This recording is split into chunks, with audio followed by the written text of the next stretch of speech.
क्या बात है, बहुत अच्छे लाल।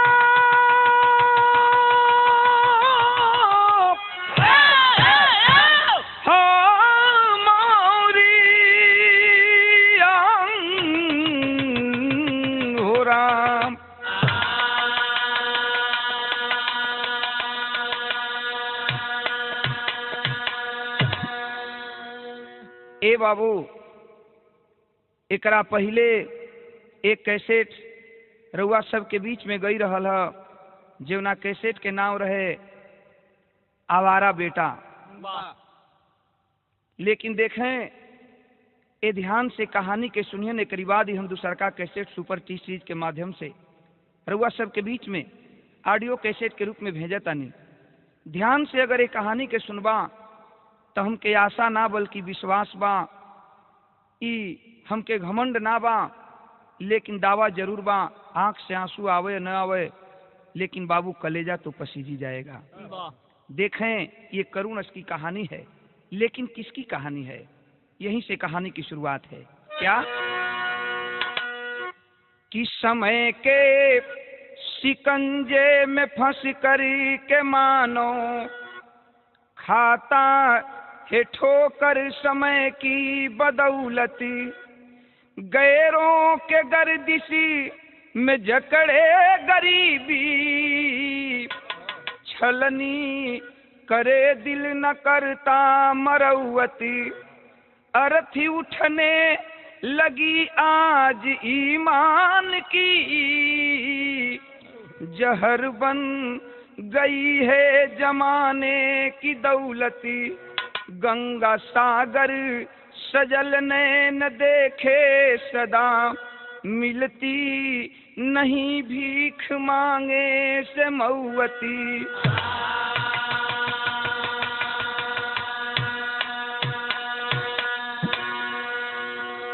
यहीं से कहानी की शुरुआत है। लेकिन देखें बाबू, एक लाइन गजल का नमूना बा, उहे भोजपुरी गीत दिहल बा हमरे बिहार वाले। का गीत का लाइन बा मास्टर?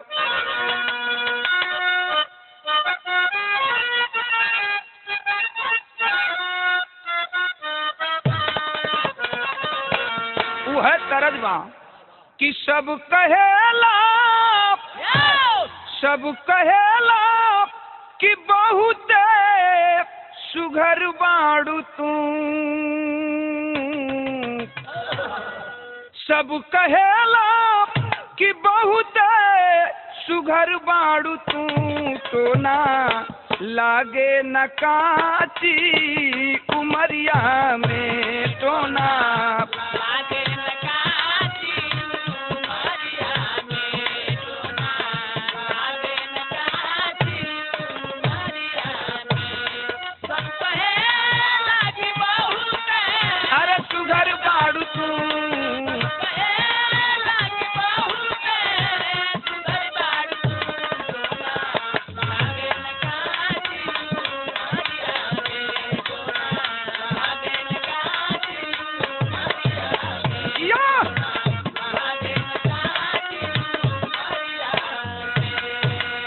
हमरे गाना का भाव कितनी सुंदर लिखल गई। कहनाम बा कवि कका कि आसमां में अजोरिया उगे चांद के,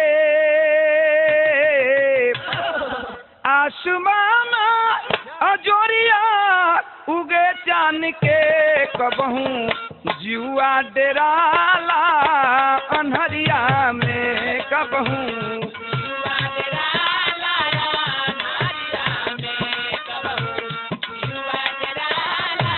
भैया अरे उगे जान के,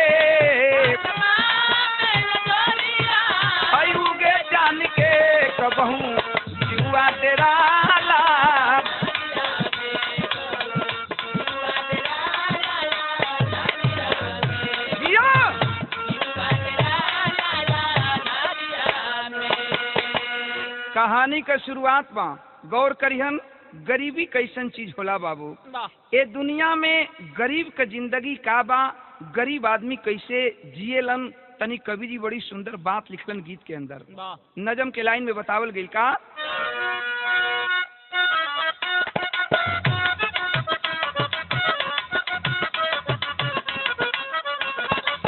पूछो गरीबों से, पूछो गरीबों से गरीबी कैसी आफत है, पूछो गरीबों से गरीबी कैसी आफत है, ठोकर इस देश जुल्म सहना आदत है।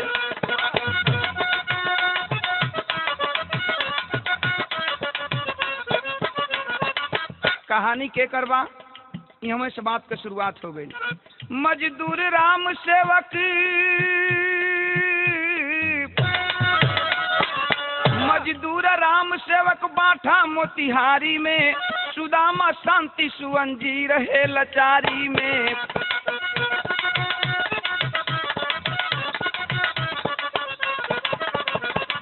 गुजारा करता था समय की बेवफाई में, गुजारा करता था समय की बेवफाई में, खर्चा बढ़ गया था पत्नी की दवाई में।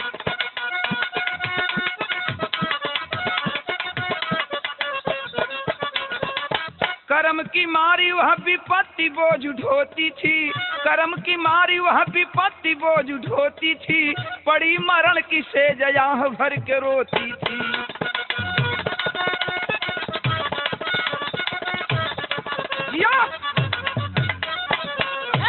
ए बाबू तनी कहानी पर गौर करिहन। बाठा गांव के रहे वाला मोतिहारी जिला के अंदर, मोतिहारी जिला में एगो छोटे गांव बाठा, वही गांव का रहे वाला मजदूर राम सेवक इतना गरीब कि टाइम से और भोजन नसीब ना होत बा। मजदूरी करके परिवार का परवरिश, जिंदगी का परवरिश करत हुन अपने परिवार का। ये देखें पति का नाम राम सेवक, पत्नी का नाम बिमला बतावल गई, लेकिन परिवार में और के बा एक बेटा एक बेटी। बिटिया बढ़वे जौना बिटिया का नाम शांति बतावल गई, अब बेटवा का नाम सुदामा बतावल बा। देखें बाबू, शांति बेटी की उम्र 10 वर्ष है की है और बेटवा का उम्र 8 वर्ष का बतावल बा। सुदामा का समय धीरे धीरे बीतत बा। अचानक एक दिन भगवान कैसन प्रकोप भइल कि देखें ये राम सेवक का दुल्हन बिमला बीमार पड़ जाती है। आज जब बीमार पड़ल वे, आज धीरे धीरे राम सेवक गरीब आदमी के पास इतना पैसा नहीं थे कि अच्छा इलाज कहीं करा सकें। ये तरह मौत जो है बिमला की नजदीक आकर खड़ी हो गई। कुछ ही दिनों की बिमला मेहमान बन जाती है। आज जब बिमला मेहमान बन गई, समझ गई कि अब हम ना बचब। आज बाबू देखें अपने पति राम सेवक के बुलौलिन हम, अब बुलाए के रोक एक ठे बात कहलिन हम। का कहलिन?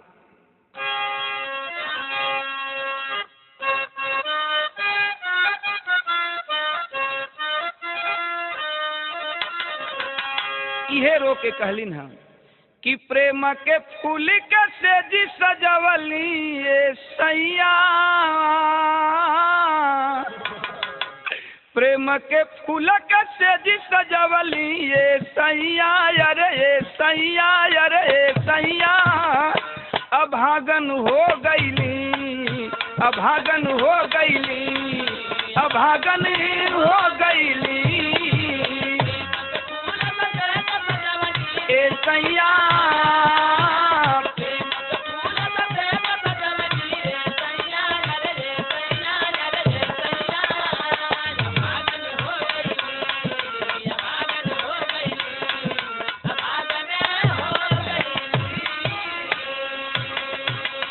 माई के मुर्तारी बिटिया शांति बैठल बे, गोड़ के लगे बेटवा सुदामा बैठल बा।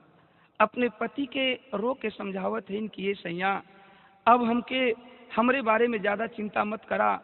रोवत हुन राम सेवक कहलन कि देखा बिमला ऐसा मत कहा, हम गरीब आदमी जरूर बानी, कर्जा गुलाम कई के तोहार दवाई हम कराई, तू नहीं खोजेबू। लेकिन बाबू देखें बिमला दोनों लड़कन के हाथ पकड़ के लड़का लड़की के हाथ पकड़ के अपने पति राम सेवक के हाथ में रख दियलस। एगो बात कहत बे, का कहलस कि टोवे बबुअन के हाथे पंछी उड़ल चाहे माथे।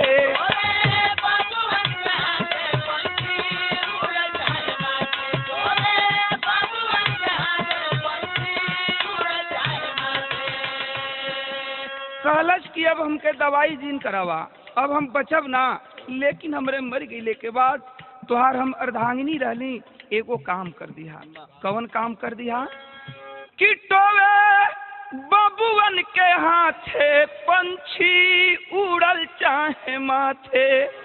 कबहू करिहा न शादी रहिहा टूअरन के साथे।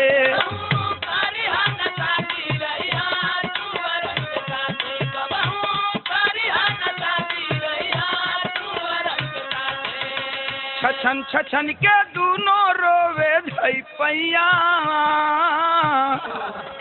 छछन छछन के दूनों रोवे धई पैया, यार धई पैया, यार धई पैया। अभागन हो गईली,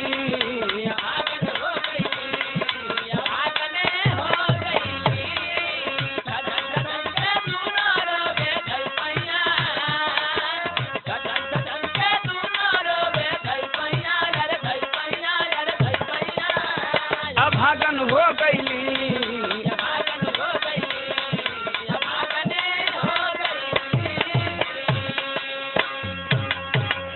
आखिर यह कही के बिमला बाबूजी मर जाती है, इस दुनिया को छोड़कर चली गई। कह कर गई थी कि पति देव आप दूसरी शादी मत करना। हम सुनले बानी कि सौतेली माई आवेली घर में त लइकन के बड़ा तकलीफ होला। इहे दूगो लइका हमार निशानी हुन। आई दोनों भाई बहन के तू अपने जान से ज्यादा जनिहा, लेकिन दूसरा से शादी मत करिहा। आखिर गांव का मदद लेकर के, गांव घर के लोगों का मदद लेकर के बाबू राम सेवक अपनी विमला पत्नी का अंतिम दाह संस्कार कर दिया। और जब दाह संस्कार कर दिया, 1 महीना, 2 महीना, 3 महीना, 4 महीना, 6 महीना गुजर गई। जब 6 महीना गुजर गई, गांव घर के लोग दबाव देवे लगलन। गांव घर के लोग, हितई नतई के लोग आके कहलन कि अरे राम सेवक, तहार जिंदगी बड़ा लम्हर बा भैया, एक काम करा कि कम से कम अपना खातिर तना, लेकिन हई दूगो तहार लइका हुन, एगो लइकी एगो लइका, त कम से कम एहनी के मुंह देखा, तू दूसर बियाह कला, दूसर मेहरारू घर में आई त कम से कम लइकन के टाइम से भोजन त दी। आखिर पहले तो कुछ दिन तक नकारत चल गलन राम सेवक कि हम दूसर बियाह न करब, लेकिन गांव घर के इतना दबाव पड़ल कि राम सेवक दूसरी शादी कर ही लिया। और जब दूसर शादी कर लियलन, राम सेवक 2 दिन, 4 दिन, 10 दिन, 2 महीना, 4 महीना बीतल। आखिर वो परिवार में उहे होखे लागल जवन ना होखे के चाहिए। देखें बाबू, राम सेवक सुबह ही उठता था, नित्य क्रिया करके चला जाता था मजदूरी करने के लिए। घर में नई नवेली दुल्हन, वही दोनों बच्चे रह जाते थे। सौतेली माँ घर में जब आई है, 2-4 महीना गुजरा है। 2-4 महीना गुजरले के बाद अपन सौतेली माई का करनी दिखावे लगल। लइकन से दिन भर काम करावे। लड़कियां जवन बढ़वे, जेकर नाम शांति बा, शांति से दिन भर काम करावे और न त टाइम से भोजन भी मत दे। आज सवेरवे का तो बात बा, भोजनो ना देत रहे। सवेरवे का बात बा, सवेरे राम सेवक उठलन, हम चल गिलन मजदूरी करे। बेटी भी 10 वर्ष की हो चुकी है शांति, वो भी चली गई पिताजी के साथ मजदूरी करने के लिए। सवेर छोट लड़का के सुतले छोड़ के बहनियां अपना भैया के सुतले छोड़ के चल गई मजदूरी करे। लेकिन देखें बाबू, जब उठल बा वो छोट लड़का 8 वर्ष के, जब भैया उठल बा जाके माई के यहाँ दौड़ल गई बा, माई दीदी ना है इनका। माई जब इतनी बात सौतेली माई सुनलस, डांट करके कहती है कि तुमको केवल दीदी ही दिखाई पड़ती है, दीदी तेरी काम करने गई है, जाओ खेलो। लड़का रो के कहलस कि ए माई हमके रात भी भरपेट खाना ना दिहलो, बड़ी भूख लगल बा माई, हमके तनी कुछ खाना खाए के दे दा। यही तो लड़का का कसूर था बाबू। इतना ही वो बच्चा छोटा सा 8 वर्ष का सुदामा कहा था कि उठाती है सिमटा, गरम आग में तप रहा था सिमटा, और उसी सिमटे से लगी मारने मारते मारते घर के दरवाजे के बाहर कर देती है। लड़का दरवाजे पर बैठ करके रो रहा है। तब तक 12-1 बजत बा। ठीक अब दोपहरी का टाइम होखे वाला बा। बहनियां मजदूरी कई के लौटल बे, दूरे से देखत बे कि भैया हमार छोट भाई दुआरी पर घर के बैठ के रोवत हुवन। बहिन का माया बाबू जाके दौड़ के उस सुदामा भाई के गोदी में उठा लिहलिन। आज जब उठा लिहलिन, बहन का प्यार पाया है, वो छोटा सा मासूम सुदामा बहन के गोद में सिसक करके रो रहा है कि दीदी दीदी तू ना जाने लू ना, तू तो चल जालू मजदूरी करे, लेकिन देखा माई हमके कहा कैली ना, माई बड़ी मरले बाड़ी दीदी, माई बड़ी मरले बाड़ी। रो के लड़का आज अपने दीदी से बतावत बा, का कहले बा,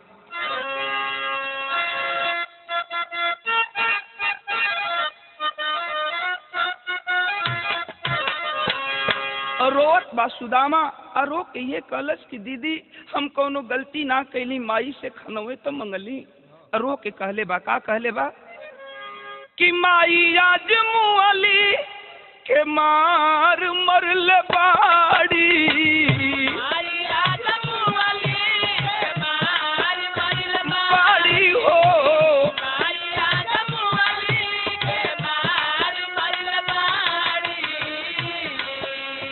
अरे माई आज मुअली के मार मरल बाड़ी, सिउठा से दाग पिठिया लाल कैल बाड़ी,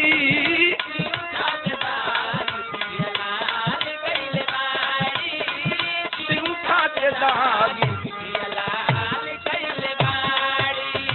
ओ माई आज मुअली के मार मरल बाड़ी,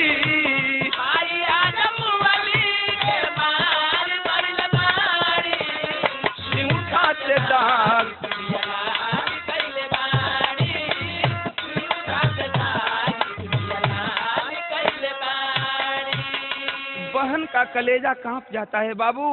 ओ अपनी भाई को गोद में ले करके अब माई के लगे गई वे, कहलस की कारे माई हमके मार देली, हम कुछ ना बोलीला, लेकिन ली तो लइका न बा, खनवे तो मंगले रहल, यह तो बहनिया गलती कह दिहलस। इतने कहलस कि आज मैं भा महतारी कैलस का बाबू कि मैं भा महतारी निधई के झोटा घसीटे,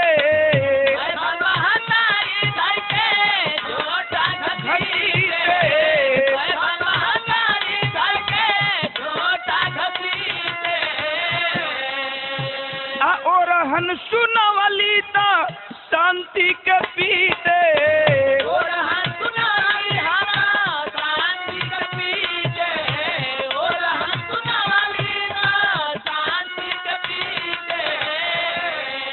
अरे बाबूजी के मतिया खराब कैल बाड़ी,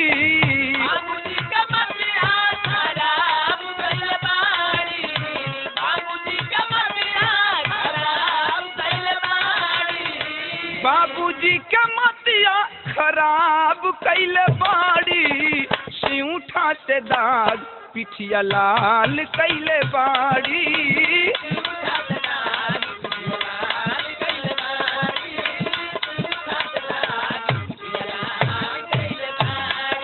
अरे बाबूजी के मतिया खराब कैल बाड़ी हो,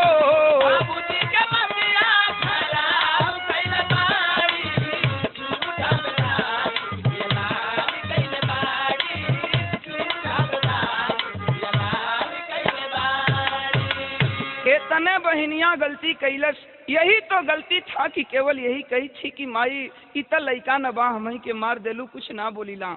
इतना ही गलती थी वो बहन कि वो पापिन सौतेली माँ उस लड़की की अपने चंगुल में बाल को पकड़ लेती है, लात से मारते मारते घसीटते हुए घर के बाहर कर देती है। खैर बहनिया तय बाबू समझ बूझ के रह गई, लेकिन देखें अब साँझ भइल बा, राम सेवक मजदूरी कई के अइलन हम। दिन भर का थका हुआ बेचारा मजदूर राम सेवक खा करके घर में सो जाता है। एगो घरवा में बगलवे वाला घर में भैया बहनिया एगो खटिया पर सुतल हुवन, कटोरी में तेल लेके गइल वे उ नौकी राम सेवक के मेहरारू आ जाई के राम सेवक के कपार पर तेल लगा के लागल जाते। आ जब जातत जातत आखिर बतियावत बतियावत उनहू के धई के बैंड ऐठी दिहलस।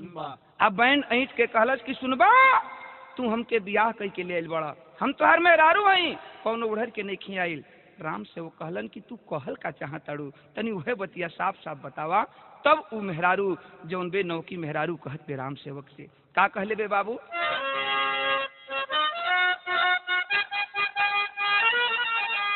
इहे कहते कि सौतेला कमाई खाई है हमारा सुगानावा के, सौतेला कमाई खाई है हमारे सुगानावा के, सौतेला कमाई खाई है हमारे सुगानावा के, सौतेला कमाई खाई है हमारा सुगानावा के, दिहल जाई जानवा के मार जी। हाटे करे जा जब सुनली बहिनिया हो खल चाहे ले के फरार जी। माई बाबू घरवा में बतियावत हवन, बगलवे वाला घरवा में बहनिया भैया के लेके सुतल बे। ए बाबू, लड़का का स्वभाव 8 बरिस का लड़का सूत गइल बा दीदी के गोद में, लेकिन वो बहिन शांति का नींद ना आवत बाटे। सोचत बे, जब माई का फुसफुसाहट सुन ले बे, आ दौड़ के आके बाबू के घरवा के केवाड़ी के पल्ला तर खड़ा होके सुने लगल। जब माई इतनी बात कहलास कि ई लइका जौन बा लइकिया त सयान हो जाई त कहीं बियाह कर दिहल जाई चल जाई, लेकिन लइकवा हमार गोद से हमरे पेट से जौन लइका जन्मी ओकरी आधा का हिस्सेदार हो जाई, एकर जान मार द। अब आँख हो जाती है वो शांति बहन बाबू, और दौड़ करके आकर भाई को सीने से लगा लेती है, रोने लगती है। रो के ये सोचत बे कि माई मरे के बेरी कह गई कि ये बेटी हम ते दुनिया के छोड़ के जात बानी, लेकिन हमरा मर गईले के बाद ए लइका खाती तू ही माई बाड़ू और तू ही बहन बाड़ू। आज वो लड़की सोचत बे कि हमें भैया के कैसे बचाई।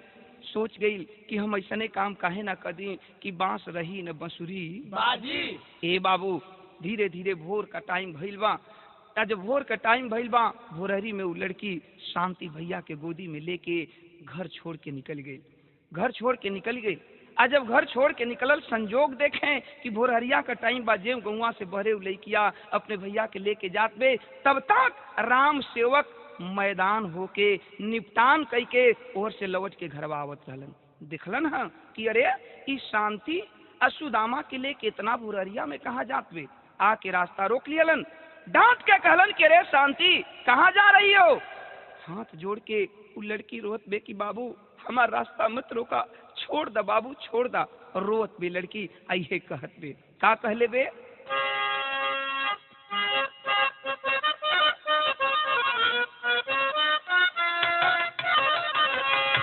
वह तरजबा कि झिलमिल सितारों का आंगन होगा, रिम झिम बरसता सावन होगा।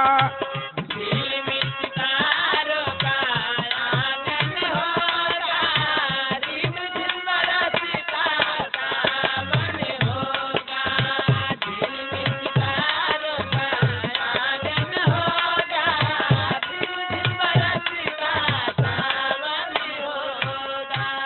आज वो लड़की शांति अपने बाबू का पैर पकड़ के रोवत में कहलस कि बाबू रास्ता छोड़ दा, लेकिन रो के कहले बे का कहले बे कि पौआ पकड़ के रोवे, पौआ पकड़ के रोवे बिटिया बिचारी, पौआ पकड़ के रोवे बिटिया बिचारी, पैबा खजाना कौन बबुआ के मारी। पौआ पकड़ के रोवे बिटिया बेचारी, पैबा खजाना कौन बबुआ के मारी। पौआ पकड़ के रोवे बिटिया बेचारी, पैबा खजाना कौन बबुआ के मारी। रो के लड़की शांति कहलस बाबू कि माई के दियत दुलार जवन दिहला, मैं भाके मोह में वह सुल कैली हला। मैं भाग मोह में वसूल कैली हला, मैं भाग मोह में वसूल कैली हला। जनवा के भीख मांगे, जनवा के भीख मांगे बन के दुखियारी, जनवा के भीख मांगे बन के दुखियारी, कोई खजाना कामन बबुआ के मारी। जानवा के भीख मांगे बन के दुखियारी, पाइबा खजाना कमन बबुआ के मारी। जानवा के भीख मांगे बन के दुखियारी, पाइबा खजाना कमन बबुआ के मारी। लड़की रोवत बे कहलस कि बाबू जवन रतिया के माई के संगवा तू बतियावत रहला कुल बतिया हम सुन गइल बानी बाबू। माई कहिए न मनबा कि भैया के मार दिहल जाए त काहे के तू ऐसन काम करबा बाबू। हमन के तोहरे जामल नहीं जा, हमन के तोहरे जामल नहीं जाए बाबू। भाई के जान मत मारा, हमें भाई के लेके गांव छोड़ के चल जात बानी, कबो तोहरे दुआरी पर लौट के न आई। रहलन तराम सेवक बापे न औलाद के दिल अपने दिल में माया जरूर बा। सोच गिलन कि जवन हमार मेहरुआ चाहत बे उ कमवा हो जात बा त जान मरले से का फायदा बा। डांट कर राम सेवक बोला है आए शांति चली जाओ लेकर के, लेकिन याद रखना दोबारा कभी मेरे दरवाजे पर इस लड़का को लेकर के मत आना और न कभी तुम आना। बाबू का पाँव छोले बे उ लड़की भैया के गोदी में उठा के गांव छोड़ के लड़की चल दी हलस। आज जब गांव छोड़ के चलल बे कवि जी बड़ी सुंदर टेरी का बात लिखलन है का।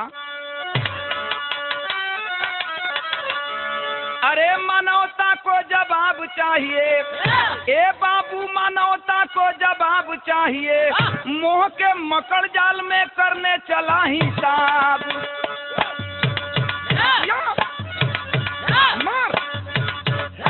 देखा लड़की लेके जात बे, लेकिन लड़की जब गांव के बहरे गई बे जंगली रास्ता बा, वही जंगल के रास्ता पकड़ के लड़की अपने छोट भाई 8 वर्ष के सुदामा के लेके जा रहल बे। लेकिन भइल का बाबूजी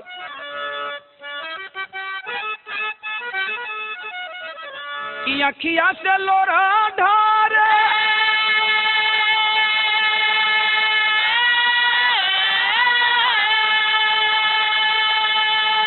ए बाबू बन के पतैया झारे।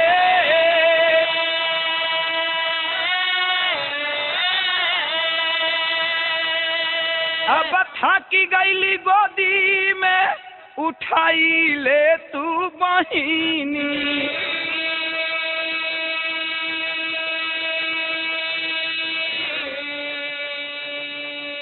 ठीक जंगल के बीचों बीच बहन अपनी भाई को लेकर पहुंची है कि अचानक उस भाई बहन के साथ एक घटना घटी है बाबू। वो कौन घटना बा कि बना घोना घोर आइल, बना घना घोर आइल, गोड़ा भराई गइल, तनिकी सपनिया पियाई दे तू बहिनी।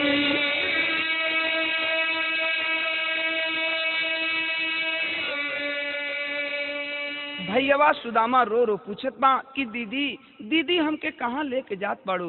बाहरे बहन भाई के समझावत बे कि भैया रो मत, चला अभी हमनी के घर पराया हो गई हमनी खातिर, चला मामा के यहाँ रहल जाई। लेके जात बे, लेकिन बाबू देखें जेठ का दोपहरिया बा, 12 बजे वाला बा।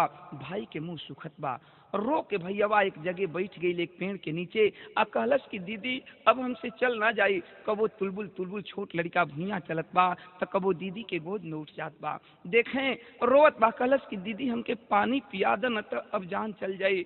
बेर सूर्य भगवान कपारे के ऊपर हुवन, 12 बजे वाला बा। दीदी अब तक मुंह में का एगो टुकड़ा न गई, कम से कम पनिए तक पियादा। बहनिया सोचे लगल कि ये जंगल में भाई के पानी कहवा से पियाई, लेकिन बारे भाई बहन का माया बहनिया से बर्दाश्त न भइल। वो भैया के एक ठे पेड़े के नीचे बैठा दियलस। अब बैठा के कहले बे का कहले बे बाबू कि गईली बहनिया भुलैली डहरिया हो। अब डहकत बिराना के बचाई ले तू बहिनी।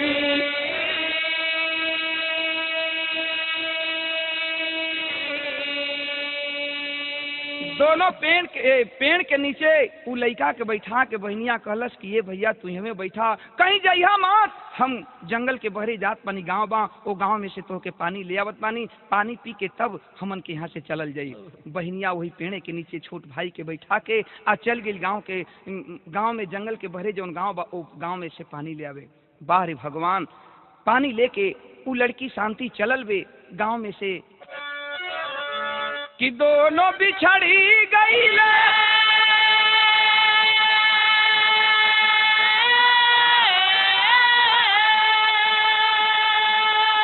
ए बाबू विधि का विधानावा हो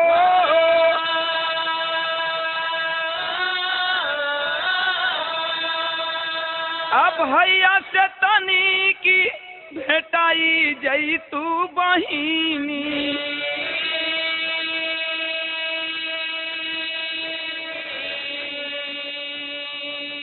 पानी लेकर के वो लड़की तो चली है जरूर बाबू, लेकिन यही घटना घटा। आखिर वो जंगली रास्ता समझ नहीं पाई, जिस रास्ता को पकड़ कर आई थी वो न पकड़ करके एक दूसरा ही रास्ता पकड़ लेती है। जंगल में चली गई, इस कोने पर भाई बैठा है और ठीक जंगल के बीचों बीच उस कोने पर जा करके अपने भाई को खोज रही है। धीरे धीरे दिन ढल गया, शाम हो गया। ओहर बहनिया रोत बे लोटा में हाथ में पानी लेके कि हमरे भैया प्यासल हुन, इनके हम पियाई। एवर भैया पेड़े के नीचे 8 बरिस का मासूम लड़का बैठ के रोत बा कि बाहर है दीदी, सोचत बा कि तोसे तो अच्छा उ सौतेली माई रहल कि मारत जरूर रहल, लेकिन कबो कबो खाना तो दे देत रहल। लेकिन ए दीदी ई तू का कैलू, ए जंगल में हमके छोड़ के तू भाग गईलू ना। एवर लड़का डहक के रोत बा, वही पेड़े के नीचे बैठल बा। सूर्यास्त होखे वाला बा। एहर बहिन जंगल के बीचों बीच ओह कोना पर जाके अपने भाई के खोजत बे, आ खोज के रोत बे, इहे कहत बे। का कहले बे?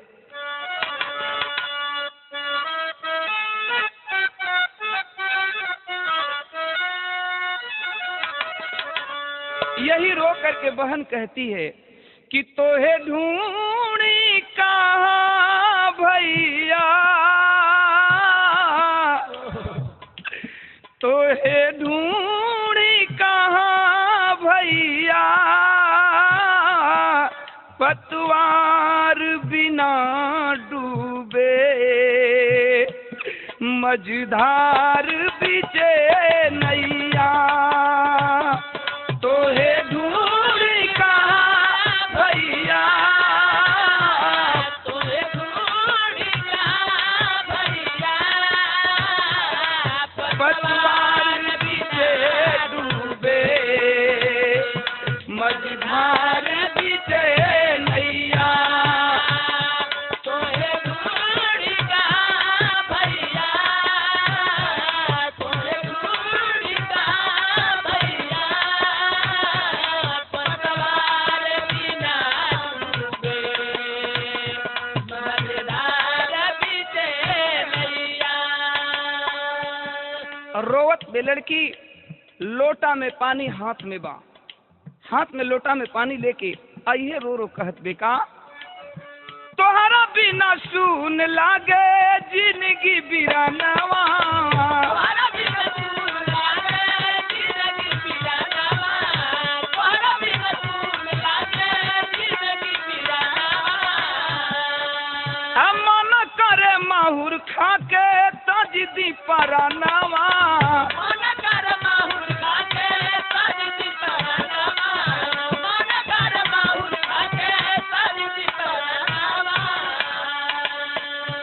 दुख के से कहीं भैया, दुख के से कहीं भैया, एक सेठ भेटा गईले बबुनी के पोसवैया, तोहे ढूंढी कहाँ भैया, तोहे ढूंढी कहाँ भैया, पतवार बिना डूबे मझधार बिचे नैया, तोहे ढूंढी कहाँ भैया, तोहे ढूंढी कहाँ भैया, पतवार बिना डूबे मझधार बिचे नैया।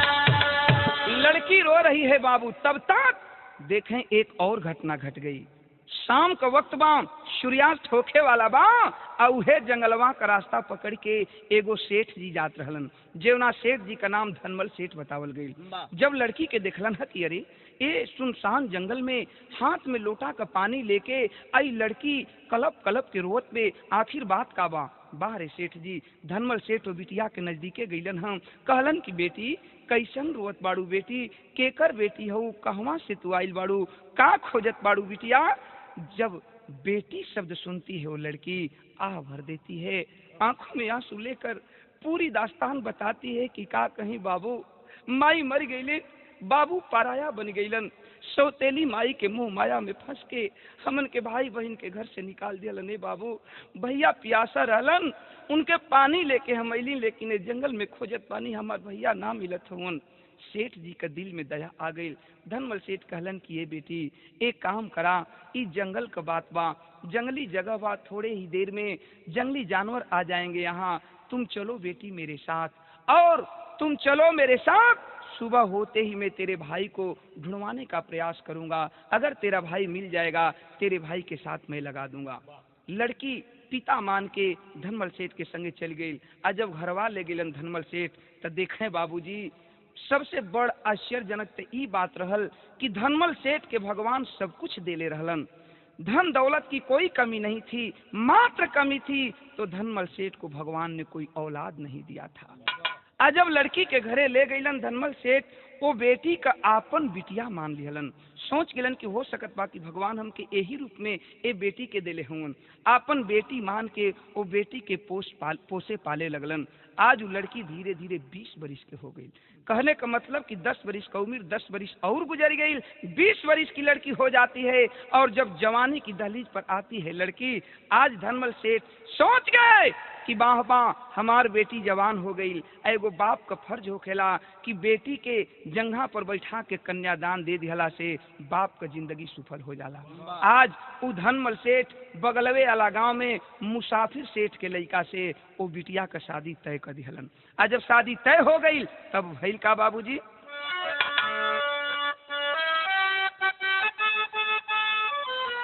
कहल गई कि बीतल कुछ सालों से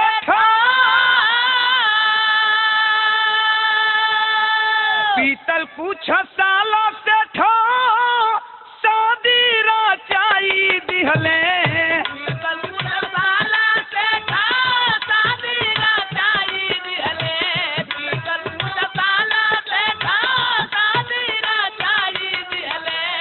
आई गईली पिया के भावनावा बहिनिया हो, आई गईली पिया के भावनावा बहिनिया हो, आई गईली पिया के भावनावा बहिनिया हो, आई गईली पिया के भावनावा बहिनिया हो, आई गईली पिया के भावनावा बहिनिया हो, आई गईली पिया के भावनावा बहिनिया हो।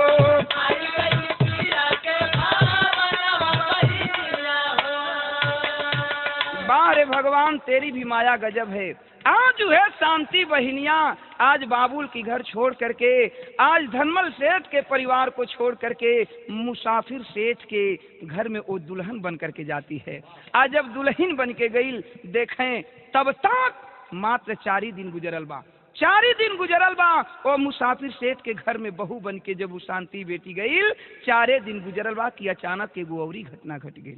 कौन घटना घटल बा कि धन्य विधाता तोहरी धन्य लिखनिया हो, धन्य विधाता तोहरी धन्य लिखनिया हो, धन्य विधाता तोहरी धन्य लिखनिया हो।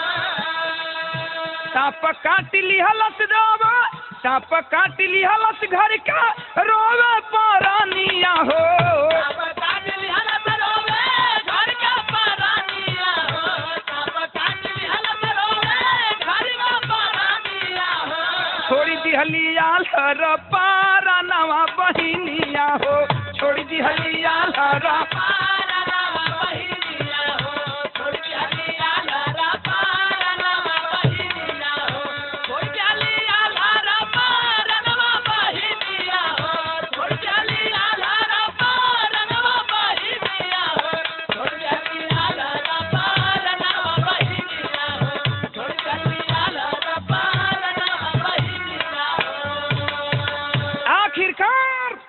4 ही दिन तो गुजरा था कि बहू बन के गईलीन है शांति मुसाफिर सेठ के घर में।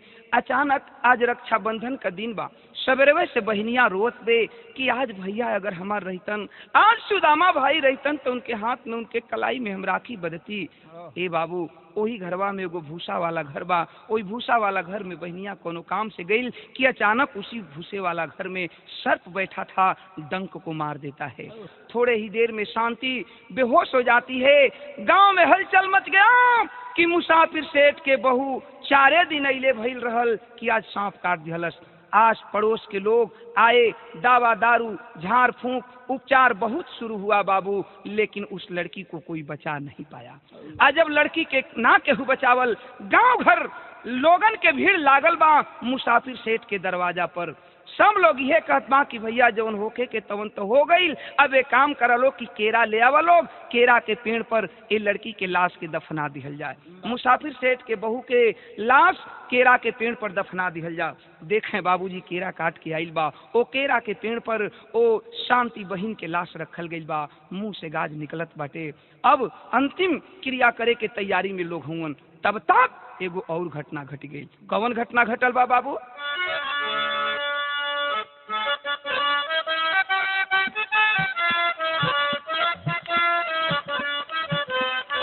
बहबा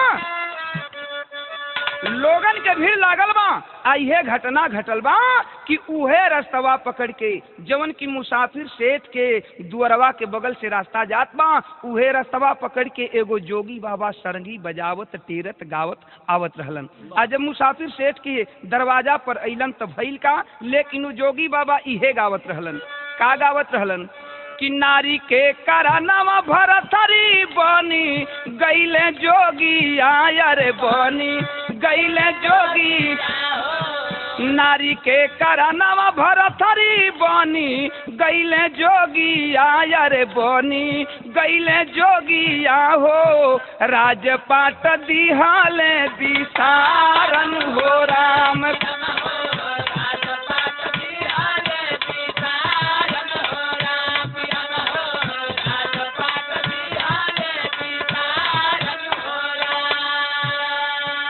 ए बाबू, दरवाजा पर देखलन जोगी बाबा, मुसाफिर सेठ के बड़ा भीड़ लगल बा।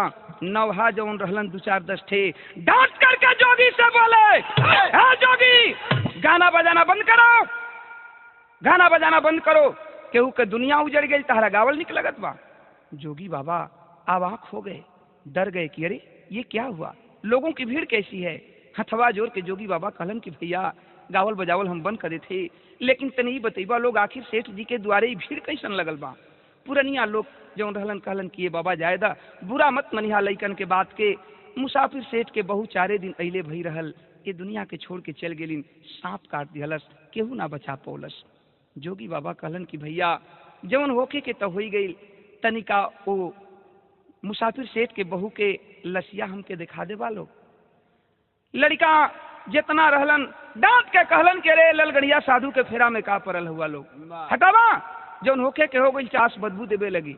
लेकिन पुरनिया लोग समझौलन बुझौलन, कहलन के रे यार आखिर ई पैसा मांगते न बा जोगिया, देखे के कहत बात तो देखौले में तनकी का हर जाबा, देख लेवे दालो।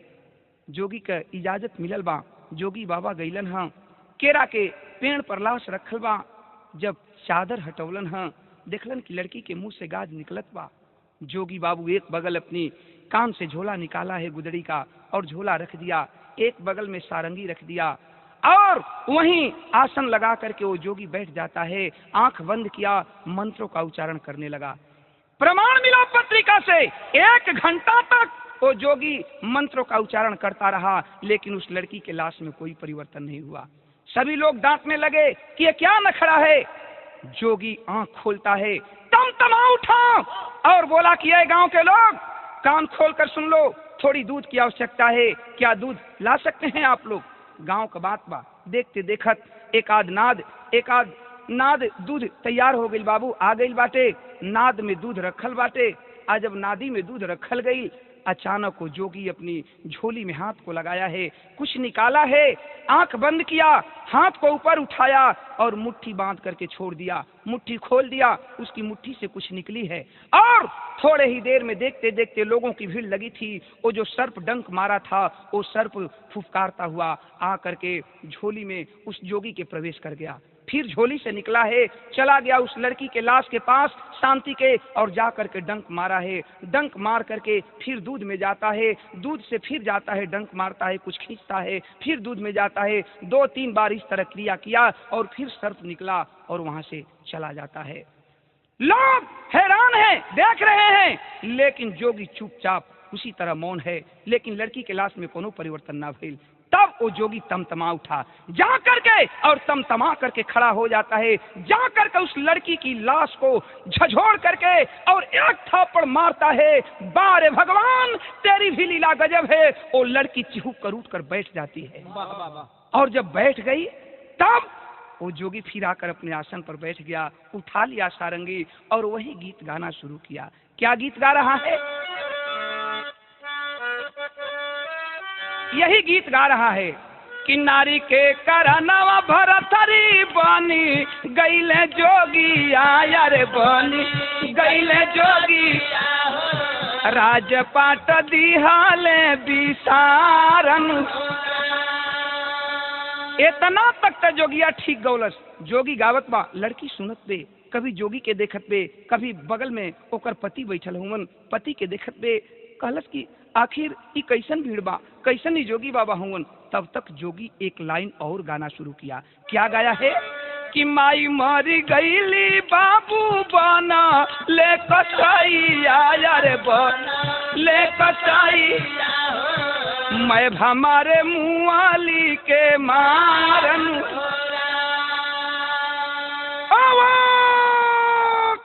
अवाक हो जाती है लड़की, दौड़ करके जोगी के नजदीक आती है, कहती है कि बाबा बाबा बाबा ई क्या तू गा रहे हो बाबा, ई कैसी गीत है? जोगी शक पका जाता है, डर जाता है कि कहीं लोग मुझे मारने न लगे और यही डर करके कहता है कि बहन मैं तो अपनी बीती हुई बात गा रहा था। तब वो लड़की कहती है कि बाबा ई कैसी बात है, माई मरी गईली, ई का बात बा? तब जोगिया फिर तीसर की लाइन शुरू कैले बा, आंख से आंसू चलत बा और रोत बा जोगी अगावत बा। का कहले बा कि माई के मुँह लकायव है बहिनी के भुलाला काया रे, बहिनी के भुलाला पानी बिन बे पानी पानी दारन हो रहा।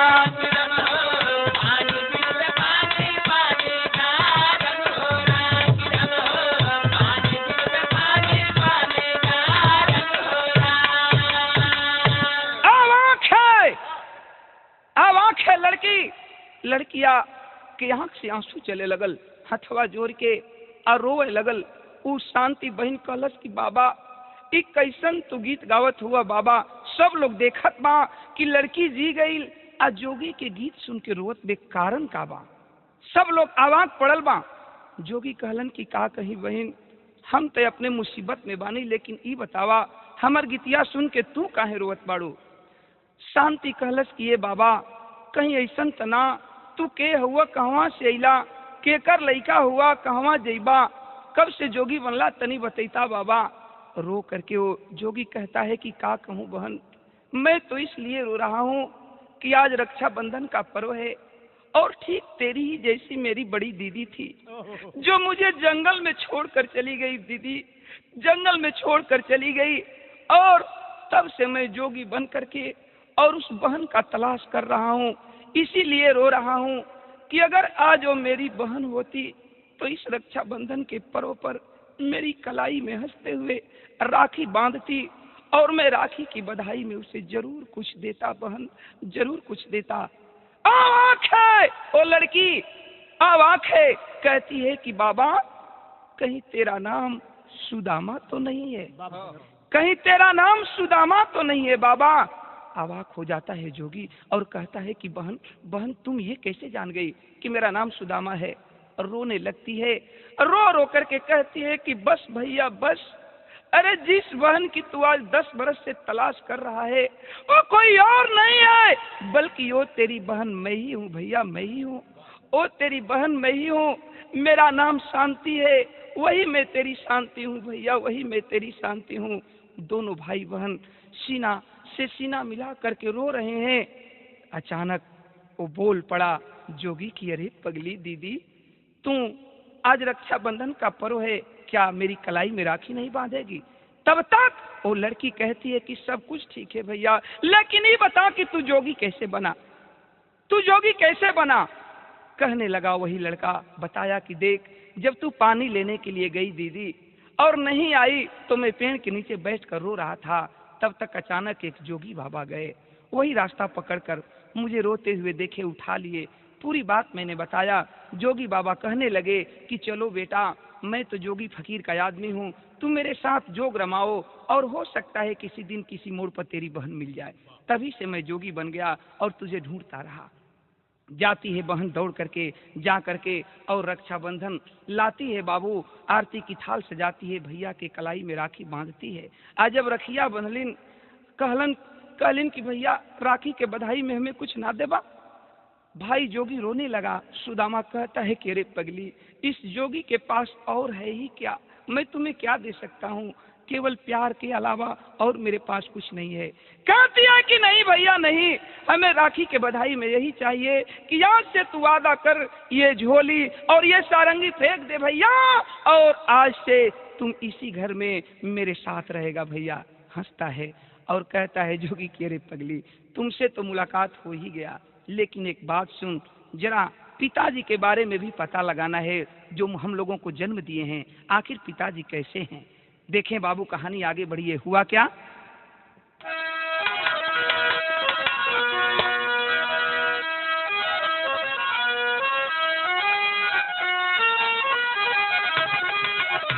भाई का हाँ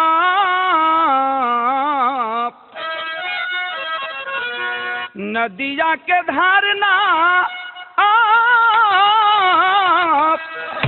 नदिया के धारना अरार से रोकाला बाबू, अरे नहीं रोकाइल भैया बहिनी की प्यार, अदेई के दिलासा धैले आगे के डहरिया दादा, अइल मोतिहारी बाठा गंवारी मझारी। रो करके भाई रक्षाबंधन बंधवाया है और वहां से चल पड़ा। वादा किया कि बहन रक्षा बधाई के बदले मैं यही देता हूं तुम्हें कि चाहे मैं धरती के किसी कोने में रहूंगा, रक्षाबंधन के दिन मैं तेरे दरवाजे पर आऊंगा और आ करके अपनी बड़ी बहन से अपनी कलाई में राखी बंधवाऊंगा। यही कह करके जोगी वो सारंगी बजाता हुआ एक तरफ गांव से बाहर निकल पड़ा। बहन दरवाजे पर खड़ी होकर अपने जोगी भाई को देख रही है कि आज भैया फिर मुझसे दूर हो रहा है। लेकिन देखें बाबू, मोतिहारी जिला में बाठा गांव में भाई पहुंचल बा गावत बजावत, सारंगी के टेरत जब गांव में पहुंचल बा, अब वही बाठा गौवा के बहरवे बा उ भैया की एगो और घटना घट गई। कौन घटना घटल बा कि घरवा से निकलत रहे बाबू के जनाजा बाबू, घरवा से निकलत रहे बाबू के जनाजा भैया, अरे दासा देखी जोगिया के बड़ी सी लालूरी, खाई के पछाड़ गिरी गई लसिया पर दादा, हम ही अभागा सौतेला बेटा तूरी, दाह संस्कार कैले पंचन के समहनवा बाबू, दाह संस्कार कैले पंचन के समहनवा बाबू, बरबस नजरिया गइल बेचल छलाई, अनमोल खजाना हमके दई दा गुदड़िया माई। तनी बात समझ ला ए बाबू, जेमे गौवा के बहरे बाणन कि आज देखत हुवन कि केहू आदमी का लाश निकलत बा। आ जब देखलन हाँ गांव भर के लोगन के पहचानत देर न लगल, जाके उ जोगिया पूछत बा कि ए बाबू, ए चचा, ए भैया, ई केकर लाश बा? वाह वाह वाह रे भगवान, तेरी भी माया गजब है कि आज 10 बरस गुजर गया था लेकिन गांव के लोग उस सुदामा जोगी को पहचानने से इनकार नहीं कर पाए। लाश को रख दिए और गांव के लोग कहने लगे कि बेटा कहीं तू सुदामा तो नहीं है? हाँ बाबू, हाँ चचा, हम ही सुदामा हिला। बात का बाई केकर लाश बा? गांव के लोग पुरनिया कहलन कि कारे सुदामा, अरे तू है न रहले, जब छोट रहले केहू के दरवाजे पर केहू तोरे चल जाए तो के बेगोदी में उठोले ओकरा चैन न पड़े, तो के पूरा गांव दुलार प्यार करत रहल। आज तू छोड़ के अब तू चल गईले बेटा, चल गईला, अपने बाबू का ख्याल न कैला। लेकिन देखा तहार बाबू एवनी गम के बर्दाश्त न कैलन। तहार बाबू राम सेवक मजदूरी कई के आवे, शाम के दुआरे दुआरे घूम के ये कहें कि हम बड़ा गलती कह दिहली, हमार सोना नियन लइका लइकी हमके छोड़ के चल गिलन, हमके दूसर ब्याह न करे के चाहत रहल। ए बेटा तोहर मुंह माया भुला न पौलन राम सेवक, आखिर अंजाम इहे निकलल कि आज वही मोह माया में तोहरे बाबू का हार्ट अटैक हो गई। तहार बाबू ये दुनिया के छोड़ के चल दिहलन। जब इतनी बात सुदामा जोगी सुनलन है, एक तरफ सारंगी फेंक दिया, एक तरफ झोली है गुदड़ी का, बाप के लाश पर फूट फूट कर रो रहा है। लेकिन बाहर सुदामा जोगी कंधे पर लाश को उठाया है, अंतिम संस्कार किया।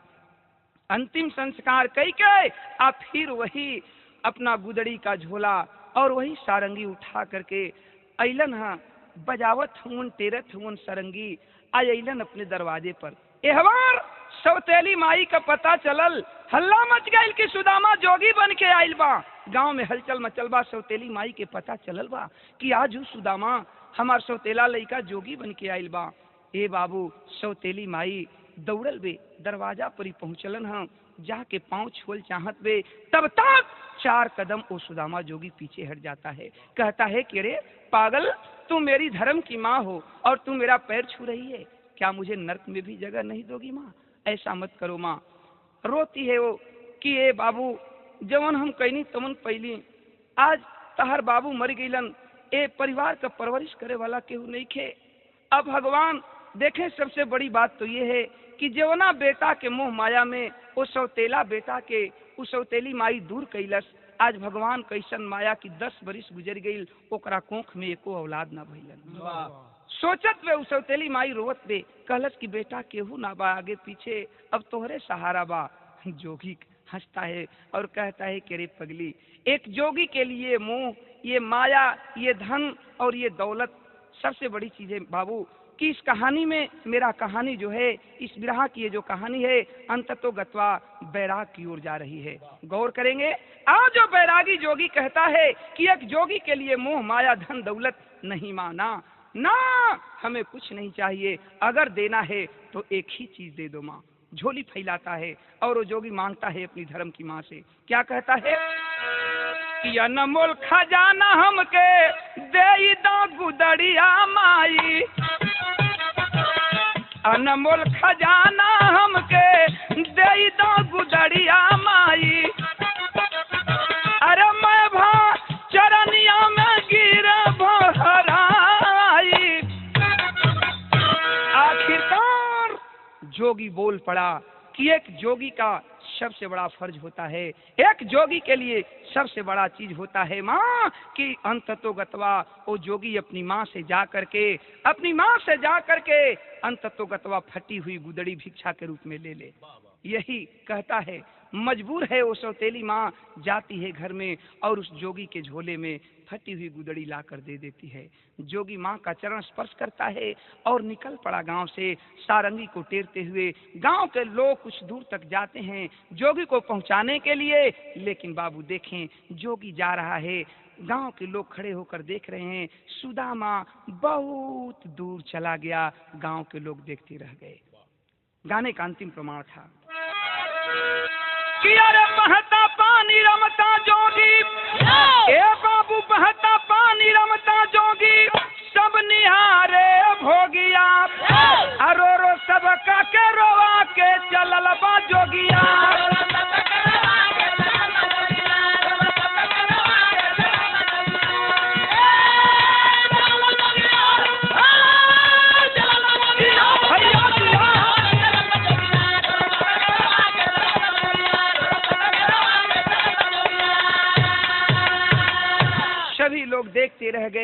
वो सुदामा जोगी सारंगी को टेरता हुआ बहुत दूर जा चुका था। गाने का अंतिम प्रमाण था। जय जखान स्वामी जद्दू हबीबुल्ला की फुलवारी, श्री नारायण निसार मितवा सुबास की तैयारी। अरे मानवता को जवाब चाहिए, ए भैया मानवता को जवाब चाहिए। रोशनी गंगा सागर ओम प्रकाश महताब, मानवता को जवाब चाहिए।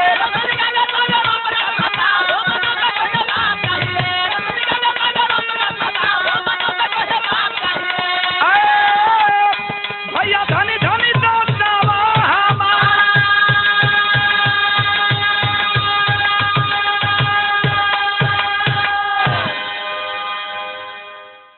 प्रेम के फूल के सेजी सजवली ये सैया, अरे ये सैया, अरे ये सैया।